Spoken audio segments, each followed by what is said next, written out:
Ok, legal. Boa noite, pessoal, ou boa tarde, dependendo de onde você esteja. É, Hoje eu vou falar sobre Eventide, sistemas autônomos baseados em eventos. E aí, a ideia é a gente entender esse bocado de palavra, esse bocado de palavra bonita aí, nesse título, certo? Meu nome é Breno, eu sou do Natal, mas faz muito tempo que eu mudei de lá, morei um tempo em São Paulo, e agora estou morando aqui em Berlim. Vocês conseguem me achar nesse nickname aqui, no GitHub, Twitter ou qualquer outro lugar na internet. E hoje eu estou trabalhando na Klarna. Então, depois eu vou disponibilizar os slides, e aí tem vários linkzinhos interessantes. Esse aqui vai para a página de carreiras da Klarna, então se você pensa em se mudar para cá ou para Estocolmo, sei lá, de repente vale a pena dar uma olhada, tá? Então, primeira coisa, qual que é o meu objetivo com essa palestra? Bem, eu trabalhei um tempão com Ruby. Foi minha primeira linguagem, foi meu primeiro trampo, foi com Ruby. E até então, mesmo trabalhando um bom tempo com isso e trabalhando junto do ecossistema e tudo mais, eu nunca tinha ouvido falar no Eventide. E aí, meu objetivo principal dessa palestra é despertar o interesse, é divulgar essa ferramenta, esse framework, que junto com ela se vem também vários conceitos que são muito, muito interessantes do ponto de vista de desenvolvimento de aplicações, não só para a web, né? Mas de design, arquitetura e tudo mais, das maiores aplicações possíveis. Então, se no fim despertar o interesse, pelo menos uma pessoa que vai lá e vai entrar no Slack da comunidade ou me fazer uma pergunta sobre o framework, eu já vou estar feliz. Tá, mas o que danado é esse tal de Eventide? Bem, é um pouco difícil de definir, mas basicamente é um framework composto por uma série de bibliotecas para se escrever serviços autônomos baseados em eventos.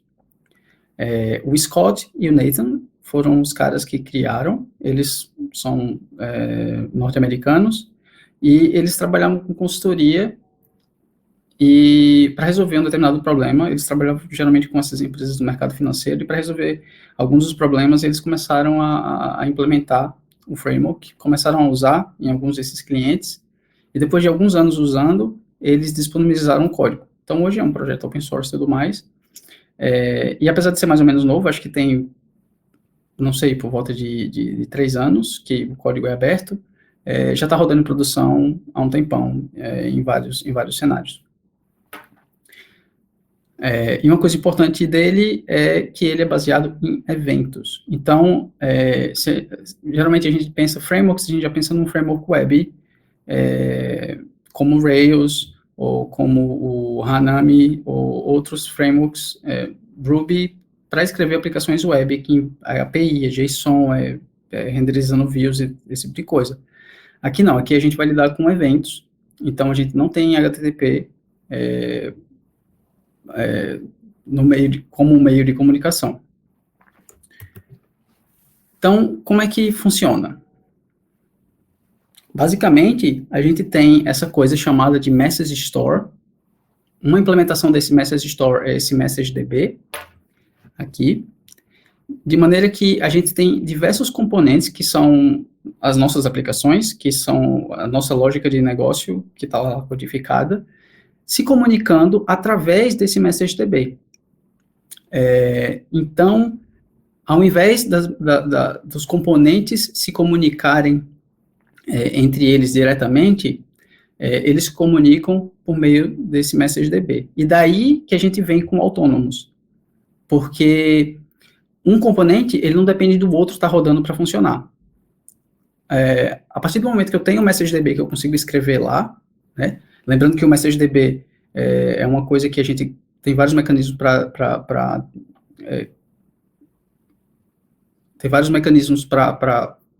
que garanta a alta disponibilidade. A gente tem esses componentes que vão se comunicar de forma independente utilizando desse MessageDB. Então, se o account component aqui nesse exemplo, ele fica offline, o Fund Transfer Component, ele continua em pé, e você continua conseguindo emitir comandos, que sejam nossos requests para esse componente. E uma coisa interessante também é que, uma vez que toda essa comunicação, ela acontece nesse MessageDB, tudo fica registrado como uma espécie de log.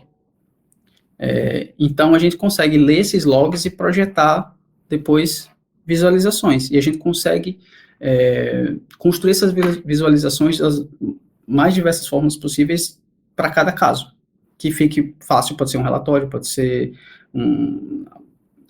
uma página web ou qualquer outra coisa. E aí a gente consegue, com as mesmas mensagens, materializar diferentes formas de visualização específicas para cada caso. Então, mais sobre esse MessageDB, né? Ele é uma parte fundamental da arquitetura do Eventide, né?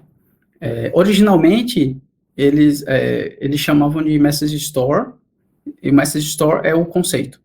O Message Store tem duas implementações, tem uma implementação em C++, que é um data source distribuído e todas essas coisas aí, e o MessageDB, que é apenas Postgres, mas que serve tão bem quanto esse outro Message Store, e ganhou muito mais tração pela facilidade de ser Postgres, porque Postgres todo mundo já está habituado a utilizar. Nossas aplicações já usam Postgres hoje em dia, a gente já usa Postgres há anos, a gente tem a AWS, a gente tem outros serviços, como o Google Cloud, que oferecem soluções gerenciadas do Postgres. Então, essa facilidade ela é muito, muito, muito, muito interessante.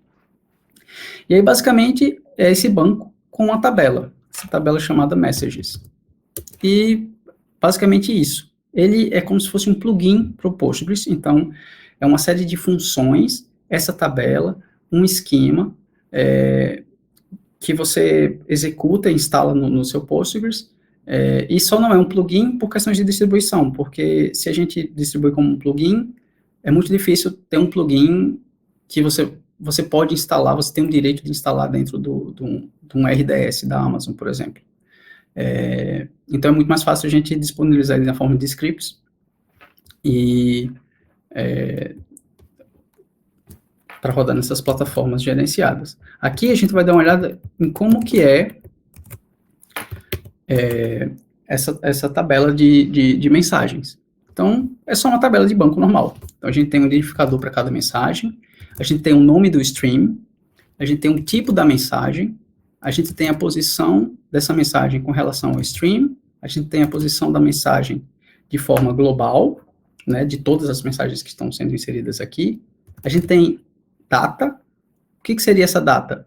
Da mesma forma que quando a gente faz um request HTTP, que a gente manda um post, a gente manda um JSON ou um form data, esse data é a mesma coisa. Você vê que o tipo da coluna é um JSONB, então é o meio que a gente consegue passar informação nessas mensagens. A gente tem metadata, que é utilizado para algumas coisas do framework, mas a gente também pode adicionar meta-informações nas mensagens, como a versão do esquema da data, por exemplo, ou coisas do tipo. Então, nada de novo, apenas uma tabela em Postgres. Tem esse artigo muito interessante aqui, que é o MessageDB versus Kafka, porque se você for para pensar, esse Message Store, ele meio que funciona como um Kafka, né? Se você pensar, você consegue ter mensagens, você consegue ler essas mensagens, você consegue publicar, você consegue consumir, e aí o MessageDB ele traz muito dos conceitos que o Kafka também traz. E aí nesse artigo o Scott, ele compara os dois e fala, tipo, quando que o MessageDB é interessante e quando que o Kafka é interessante. Vale bastante a pena a leitura. Tá, mas daí o que é que tem de tão diferente, né? A ideia de que essa coisa do MessageDB e componentes se comunicando através dele faz com que a gente tenha várias premissas de arquitetura e pressões no design que faz que a gente pense de forma diferente na hora que a gente vai começar a desenvolver nossas aplicações. Então, por exemplo, a gente não está lidando com chamadas síncronas, que são as chamadas HTTP. Eu faço um request, eu espero meu response. A gente pode lidar com PubSub. Então, a gente vai mandar eventos de forma síncrona, que a gente pode publicar e assinar diferentes tipos de eventos. A gente lida com um conceito muito mais estrito e purista de microserviço. Porque hoje a gente, desenvolvedor web, a gente, desenvolvedores e desenvolvedoras web, a gente deixou o termo muito corriqueiro, que qualquer API, JSON, HTTP, a gente chama de microserviço. Isso é um microserviço. Mas o microserviço, numa definição mais purista, ele é autônomo. E para ter autônomo, eu não posso ter dependência. Então, se eu chamo outro serviço de forma síncrona, é uma dependência, eu não sou autônomo. E aí, se o serviço que eu chamo não está disponível, eu também não fico disponível. E aí a gente tem sempre aquele efeito dominó que a gente chama de monolitos distribuídos, ou tem várias brincadeiras por causa disso. E também ele torna possível o event sourcing. Então, todas as mensagens escritas lá, eu consigo ler em qualquer momento do tempo e reproduzir as mesmas coisas de novo, de novo e de novo. De maneira que a fonte da verdade não é mais uma tabela que guarda só o último estado no meu banco. Não, é esse stream de eventos que eu consumo e que eu consigo chegar na mesma conclusão sempre. Então, o log de eventos é a fonte da verdade. Outra coisa interessante é que quando a gente entende como HTTP é complicado, do ponto de vista de sistemas distribuídos, a gente usando Eventide, a gente lida muito mais perto desses problemas, de que a rede, ela não é confiável, de que latência nunca é zero, e que o transporte tem custo. Quando a gente geralmente está desenvolvendo nossas aplicações Rails, a gente esquece dessas coisas. E aí a gente acaba introduzindo inconsistências, a gente acaba introduzindo problemas que a gente não introduziria se a gente tivesse algumas limitações, que são essas limitações, essas pressões no design e na arquitetura que o Eventide força você. Outra coisa interessante é que, naturalmente, você lida com essa ideia de separar escrita e leitura, esse Command Query Segregation, que, se você for parar para pensar, as demandas de escrita com as demandas de leitura, elas são completamente diferentes. Para ler, eu tenho diferentes contextos que, dependendo de cada contexto, eu quero otimizar de uma forma diferente. Da mesma forma a escrita. E aí, como a gente lida com esse MessageDB, e os componentes eles estão escrevendo nesse MessageDB, as leituras elas podem ser feitas por processos externos, que também vão consumir esse MessageDB e materializar num cache, ou em qualquer coisa desse tipo. Tá, mas aí eu falei um bocado de coisa, eu acho que deve estar um pouco confuso até agora, e aí sempre tem aquela coisa que na prática a teoria é outra.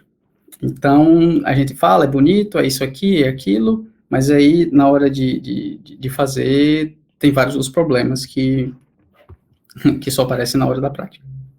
Então, a ideia daqui é fazer um passo a passo.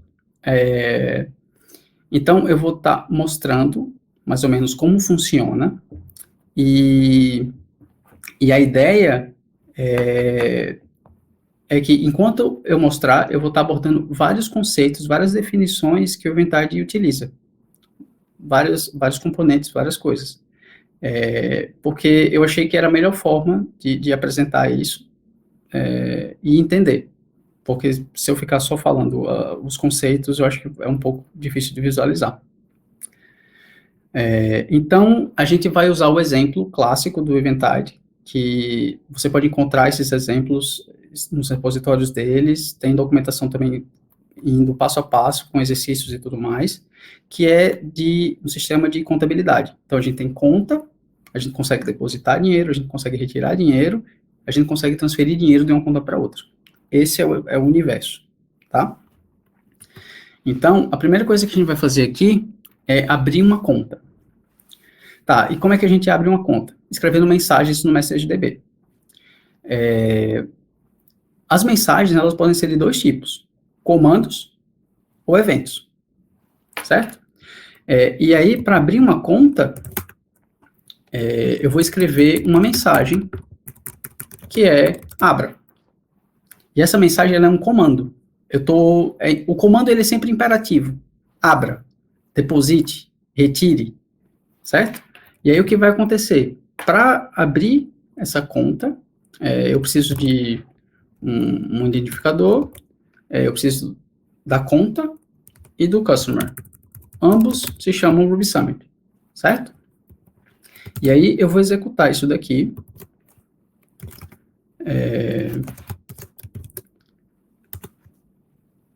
Quando eu executo, ele me retorna isso aqui, ó.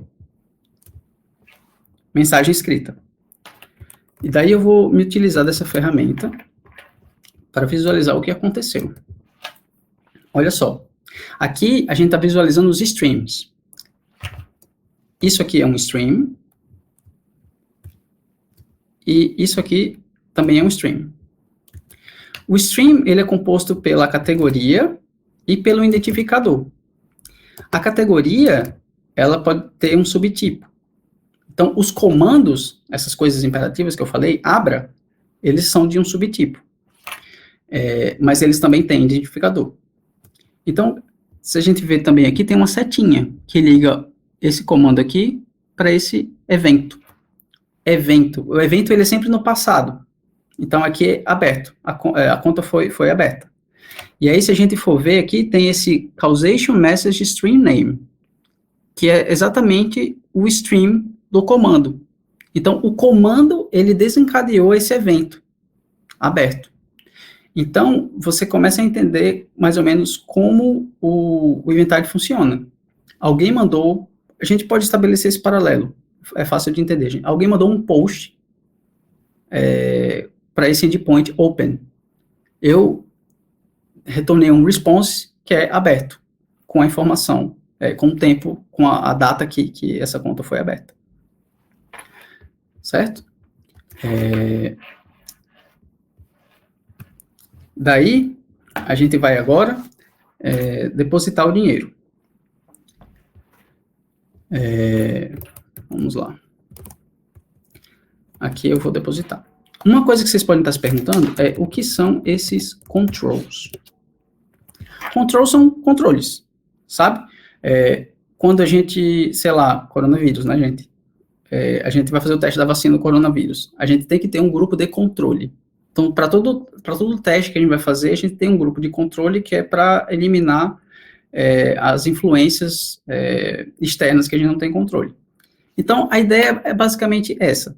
É uma forma que a gente tem, usando código mesmo, nosso código que a gente escreveu, que roda em produção. Usando esse código, a gente consegue instanciar, manipular e interagir com ele através de controles.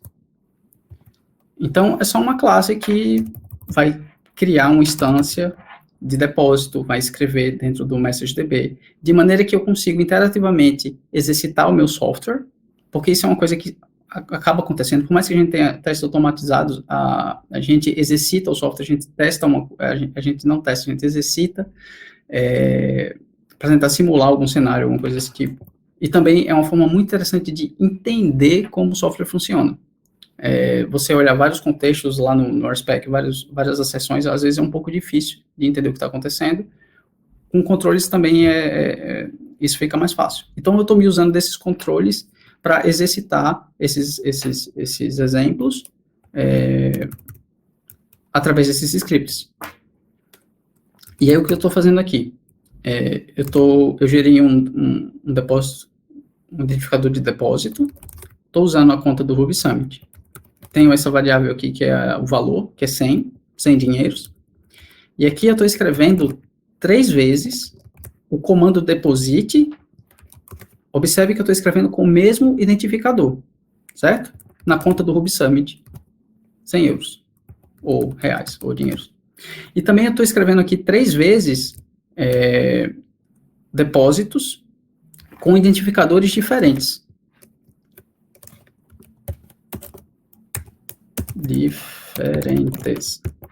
Certo? E aí a gente vai entender por que eu estou fazendo isso. Vou executar aqui. E escrever essa série de mensagens, certo? Se eu voltar para cá, para minha ferramenta de visualização, eu vou ver que agora a conta do Ruby Summit, ela tem 4 depósitos. Aí você pode pensar, poxa, Breno, mas você não escreveu 3 vezes e depois mais 3 vezes? Por que eu não tenho 6 depósitos? É aí que aquele identificador faz bastante sentido. Tem uma coisa que a gente muitas vezes ignora, é a idempotência. Então, quando a gente lida com contas, por exemplo, a gente não quer que o depósito vá duplicado, tem a chance de ir duplicado. Porque senão, sei lá, esse dinheiro vai vir de onde, né? Então, quando a gente faz um request HTTP, imagina que você fez o request, deposita esse dinheiro. Mas aí, você nunca conseguiu um response de volta, deu um timeout, deu um erro X, e o response nunca chegou até você. Aí você pensa, bem, vou retentar esse request. Mas a verdade é que você não sabe se foi escrito no banco de dados. O response pode ter parado em qualquer momento, sei lá, por uma falha de rede, ou porque alguma falha na aplicação, não sei.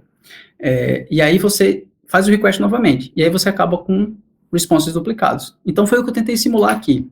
Veja que nesse stream, eu tenho 3 comandos de depósito, mas apenas um deles foi computado. E os 3 que eu gerei com identificadores separados, eles foram computados cada um uma vez.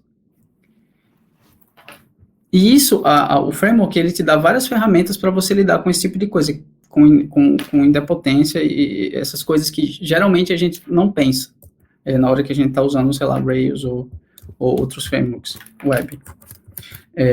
Uma coisa que eu vou mostrar para vocês agora é como que está a tabela de mensagens. Olha só, basicamente eu tenho o quê? Eu tenho os streams, que é o que a gente está vendo lá na ferramenta de visualização, o tipo, né, conta aberta, abra, conta aberta, deposite, depositado.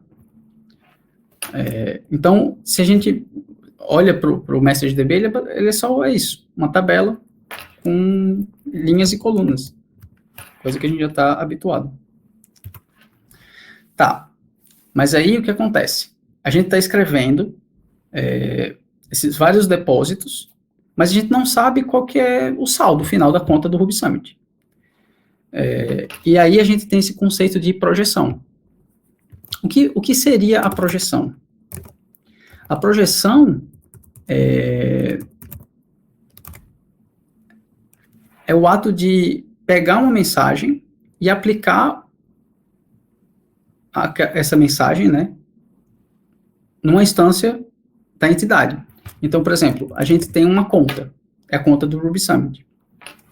A gente itera para cada mensagem que está no stream do Ruby Summit, depois essa, e a gente pega as informações relevantes daquela mensagem e computa no estado da instância. Então, depois que eu computar aqui todas as mensagens que estão no stream da conta do Ruby Summit, eu consigo ver que eu tenho um balanço de 400 dinheiros. Certo? Então, a projeção nada mais é do que uma classe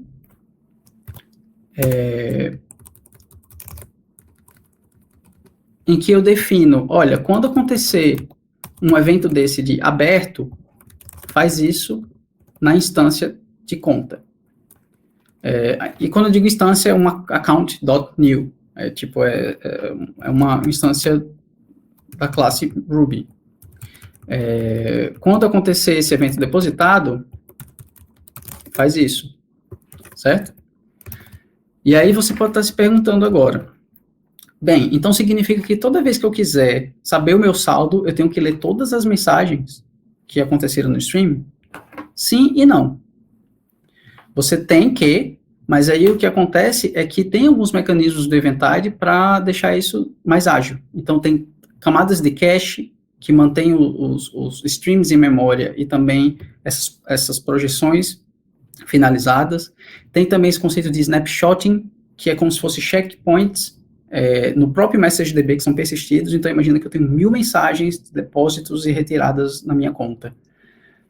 Eu consigo configurar para que, de tempos em tempos, ou de tantas em tantas mensagens, eu tenha esse checkpoint, que da próxima vez que eu tiver que ler, eu não preciso ler todas as mensagens, eu já inicio do meu checkpoint. Então, se eu tiver 1000 mensagens, eu não preciso ler as 1000 mensagens de volta, porque logo após essas 1000 mensagens, eu tenho esse snapshot já com tudo computado. Então, ele tem mecanismos que se preocupam com performance, como isso. Tá. E aí, agora a gente vai fazer uma transferência. Uma coisa muito interessante do Eventide, que foi, assim, dessas epifanias que eu tive quando eu comecei a estudar isso, foi a ideia de processos ao invés de entidades. É muito comum a gente modelar nossos sistemas, nossos softwares baseados em entidades. Usuário, post, ou qualquer outra coisa, que no fim acabam sendo o quê? Superclasses. A gente tem esse problema de superclasses. Porque se você for parar para pensar, usuário provavelmente é a coisa mais importante que você vai ter no seu sistema. E aí o que acontece é que tudo vai acabar caindo nessa classe. Assinaturas, planos, conta, profile, sign up, tudo que é processo que rodeia o seu modelo de negócio vai acabar caindo no usuário, porque o usuário, bem, é muito abrangente. Só que se você for parar para pensar, cada coisa dessa é um processo. O sign-up, por exemplo, é um processo. Para você fazer um sign-up do usuário, você tem que ver se o e-mail já não existe, você tem que confirmar o e-mail, você tem que validar um telefone, você tem que notificar por SMS ou por e-mail, dependendo da opção do usuário. Depois que tudo isso acontecer, você considera o sign-up pronto. E, sei lá, dos mais diversos sistemas possíveis, esse processo de sign-up pode ser muito mais complicado. Então, naturalmente, no Eventide, você teria um sign-up component. E aí, você tem esses processos, que no fim são máquinas de estado, né? Para cada coisa que acontece ali nesse processo de sign-up, o resultado do processo de sign-up está de um jeito. E aí, deixa eu executar aqui essa retirada que eu nunca executei, e vou executar aqui a transferência. A transferência, eu vou transferir de uma conta minha para uma conta do Ruby Summit o valor de 50 dinheiros. Primeiro eu vou depositar na minha conta 50 dinheiros, e depois eu vou transferir para a conta do Ruby Summit 50 dinheiros. A gente vai visualizar isso na ferramenta e fica mais legal. Deixa eu limpar aqui. Mostrar a minha conta, né? Ó, esse aqui eu depositei 50, né? E depois retirei 50. E aí, por que a transferência de fundos é um componente? Porque a transferência de fundos, ela é um processo, ela é uma máquina de estado. Ela inicia, ela tem que executar uma retirada, ela tem que confirmar que aquela retirada, a conta tinha saldo, depois ela fez um depósito, ela teve que esperar aquele depósito ser realizado. Ela pode, sei lá, precisar notificar o cliente, atualizar, notificar outros sistemas, não sei, para daí ser considerado transferido. Então, você vê que a transferência de fundos, por ela mesma, apesar de ela não ser uma entidade, é um processo no qual é uma máquina de estado. E a gente sabe como é complicado lidar com máquinas de estado no nosso model lá, Rails, né? É muito complicado e acaba se tornando coisa gigante se a gente fica escondendo em vários concerns mas que é difícil de lidar, não é natural. Aqui não, os processos eles são cidadãos de primeira classe, você pensa primeiro no processo. E aí, se a gente for ver aqui, eu executei esse comando de transferência. O comando de transferência diz que vai da conta, da minha conta, para a conta do Ruby Summit, o valor de 50 dinheiros. E aí o processo, quando eu executei esse comando, o processo de transferência foi iniciado. Ele tentou executar a retirada. Assim que ele conseguiu executar a retirada, ele computou a retirada.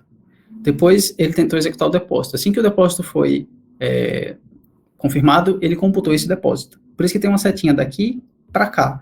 Esse componente de transferência de fundos, ele está escutando o stream de conta do Ruby Summit. Então, por isso que a gente tem essa setinha daqui para cá.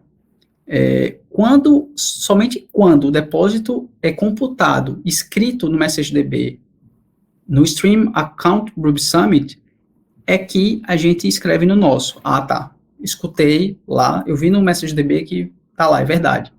O depósito foi feito. E aí eu reajo no meu próprio stream. Se o depósito foi feito, eu posso considerar a transferência concluída. E aqui a transferência foi concluída.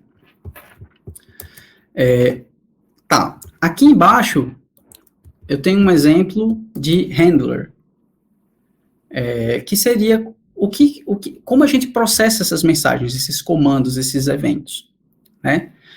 Basicamente, imagina o seu controller, você não tem um método para cada endpoint? A gente aqui tem essa DSL handle, que aí eu passo a classe, que é o tipo do meu evento, né? Open, close, deposit, e aí eu faço o que eu, sei lá, precisar fazer. Nesse caso aqui, eu recupero a conta, né? Eu uso o meu Entity Store para recuperar essa conta no estado atual dela. Eu vejo se ela já não está fechada, porque se ela já estiver fechada, eu não faço nada. E daí eu pego e escrevo esse evento, que é fechado, no stream da conta. O account ID, no caso, imagina, Ruby Summit. Então, eu vou escrever esse evento fechado na conta do Ruby Summit. Então, basicamente, os seus componentes, eles vão ter vários handlers desse para cada tipo de evento, para cada tipo de comando, e aí é assim que você acaba escrevendo mensagens e se comunicando com você mesmo e com os componentes. Tá, espero que tenha dado para, sei lá, entender alguma coisa e ter despertado interesse.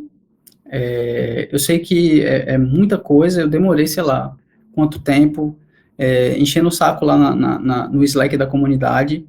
O pessoal sempre responde bem rápido e com respostas bem completas.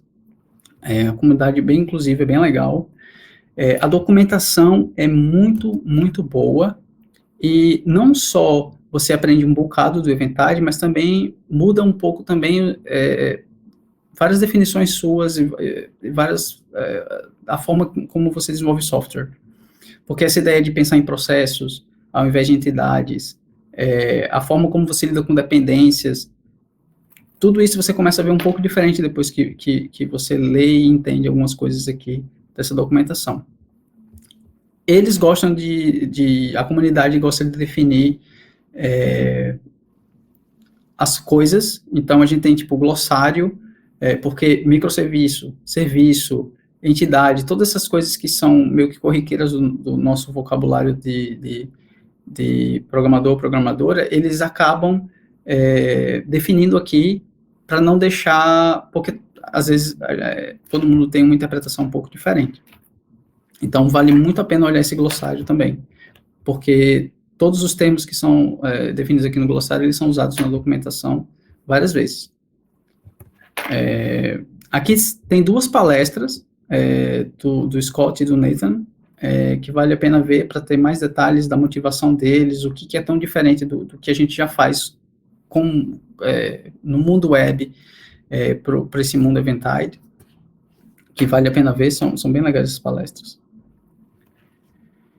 Eu usei essa MessageDB Viewer, que é uma ferramenta nova de um dos membros da comunidade, para visualizar os streams. Eles têm a próprio framework de teste dele, que o melhor framework de teste que eu já usei nos últimos tempos aí, é muito legal mesmo. Como eu disse, eles são um apanhado de bibliotecas, então eles têm biblioteca para esquema, para injeção de dependência, para várias coisas que você pode até usar nos seus projetos que não são relacionados com Inventide. O MessageDB tem várias ferramentas. O MessageDB você consegue instalar como se fosse uma gem e vários outros métodos. Então, é legal para conseguir entender o que está acontecendo. Né? Você está fazendo seus componentes interagir, você quer ver no banco, porque no banco é aquilo que você já conhece. Então, fica mais fácil de você entender o que está acontecendo. Para quem está preocupado com performance, tem alguns benchmarks, mas basicamente o que eu posso dizer é que se você já usa Postgres, com Eventide, você vai poder ir tão longe quanto você vai hoje. Porque o data source, no caso, eu acho que ele vai ser o bottleneck. Então, o quanto você consegue escalar o Postgres, você consegue escalar o Eventide. Bem, é isso. Obrigado. Espero que tenha conseguido, pelo menos, algum conceito, alguma fagulha de curiosidade ter despertado em vocês. Acho que agora começam as perguntas. Eu vou disponibilizar os slides no meu Twitter depois. Então, tem vários links e várias coisas que vocês vão poder dar uma verificada. E se também quiser mandar DM ou perguntar, tipo, na timeline do Twitter, qualquer coisa a respeito da palestra, pode ficar à vontade. Sensacional. Sensacional mesmo. Estou com uma furadeira aqui, eu vou passar para a Débora as perguntas dele. Débora, você está muda. Débora sendo Débora. Vamos lá para as perguntas. Breno, como você lida com a repostagem de eventos para mudar um determinado estado na máquina de estado? Por exemplo, supondo que o mesmo evento tenha sido enviado 2 vezes, como a máquina de estado lida com isso? Pergunta do Gustavo. Tá. Essa seria um caso desse de idempotência, né? Como você identifica que foi postado 2 vezes? Primeiro, você tem alguns mecanismos, né? Primeiro, você tem as versões, né? Cada mensagem ela tem uma versão. Então, o que acontece é que quando você vai processar aquela mensagem, você consegue ver, minha entidade está em qual versão? Que versão é esse evento que está chegando? Porque se a versão do evento ela for inferior à versão atual da sua entidade, significa que você já processou, então você já sabe que processou. E também essa questão do ID. É muito comum quando você faz o request, você pede para o cliente enviar um ID. Porque se você envia o mesmo ID, você sabe que você já processou aquilo. Então, são 2 dos mecanismos, tem mais outros mecanismos para lidar com isso. Mas tem como você saber, sim, se é uma reportagem ou não, com as ferramentas que o framework dá para você. Boa. Pergunta bem rápida agora, Breno. Se prepara. Difícil essa.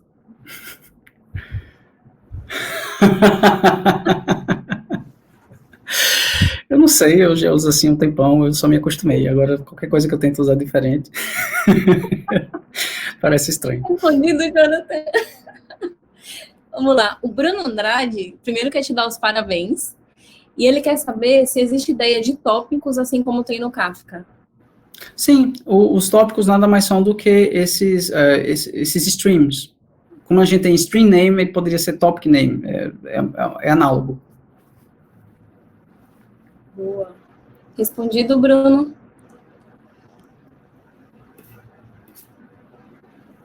Mais pergunta, galera? Tem mais perguntas? O Bruno é de Natal também. Vou mandar um salve especial. Natal, eu não sei, eu vou dizer diga aí, galado. um cumprimento conterrâneo. Não tem aquele lance que se um dá um grito, o outro responde, se estiver no mesmo lugar, não importa em que lugar do mundo. É basicamente isso. Vamos lá. O Ricardo Siqueira quer saber quais problemas você utilizou o Eventude para solucionar. Tipo, o que te levou a usar, o que isso resolveu na sua vida, no seu trabalho. Tá. O caso que a gente tinha era uma empresa que ela gerenciava contratos. Então, imagina que, sei lá, criar um contrato com a NET é muito complicado, né? E que a NET quer sempre aumentar o preço e o que você quer fazer é mudar de provedor quando a NET aumenta o preço. A empresa fazia justamente isso. Ela pegava um consumidor e ficava gerenciando um contrato entre provedores para sempre o cliente ele ter a melhor opção. Então, a problemática é manter o estado do... Será que travou? A problemática era manter o estado desses contratos. Então, a gente precisava saber sempre o que tinha acontecido desde o início daquela vida de contrato para conseguir tomar decisões, saber quando houve aumento, saber quando mudou algum termo, saber quando é que eu posso cancelar o contrato, quando não. E a ideia de usar o Eventide era que a gente conseguiria sempre ter todo esse histórico de eventos e também todo o processo envolvia lidar com provedores que tinham diferentes métodos de comunicação, diferentes tempos de resposta. Então, HTTP e chamadas síncronas não era uma opção interessante. A gente tinha que estar sempre... às vezes, a gente tinha que tentar, durante 3 semanas, o mesmo processo. Se não acontecesse, na terceira tentativa, a gente entrava em contato com o consumidor. E tudo isso, tendo um log de tudo que aconteceu, ficava muito mais fácil de modelar essas soluções. Boa, obrigada. Vamos para uma pergunta aqui que eu não vi. Você conhece a Lib Rails Event Store? Como ela se compara com o Eventude, se você souber e puder comparar? Eu não conheço essa Rails Event Store, mas o que eu posso dizer é que você consegue plugar, trabalhar com Rails e Eventide juntos. Você pode ter sua aplicação normal, web, e você pode ter, por exemplo, um endpoint, que alguém vai fazer um post, e que esse seu endpoint, o que ele vai fazer é escrever uma mensagem no MessageDB. Então, eles conseguem conversar. A comunidade do Eventide tá fazendo uma integração oficial, para deixar mais fácil, Eventide Rails, mas eu não sei como funciona o Rails Event Store. Não sei se é baseado em banco também, ou se ele usa Kafka ou qualquer coisa do tipo. Boa. Curiel, se quiser contar mais pra gente aí no chat, se você souber também, compartilhe com a galera também, que é todo mundo compartilhando com todo mundo. Falando em comunidade, o Gustavo perguntou que Slack Community é essa? Depois que eu disponibilizar os slides, vocês vão ver, mas tem no link, no site do projeto. É só um link que você consegue entrar no Slack da comunidade. Mas o Slack Eventide, que lá tem vários canais relacionados à ferramenta, suporte, software e as coisas do tipo. Boa, vamos compartilhar no chat depois esse link para a galera interagir mais também. Galera, são essas as perguntas. Vamos dar aquela levantadinha de novo, esticar, pegar água, ir no banheiro e tal. E daqui a pouco a gente vai para a próxima palestra. Breno, muito obrigada, parabéns pela sua palestra. Obrigado, tchau, pessoal. Valeu, Breno, obrigadão, cara.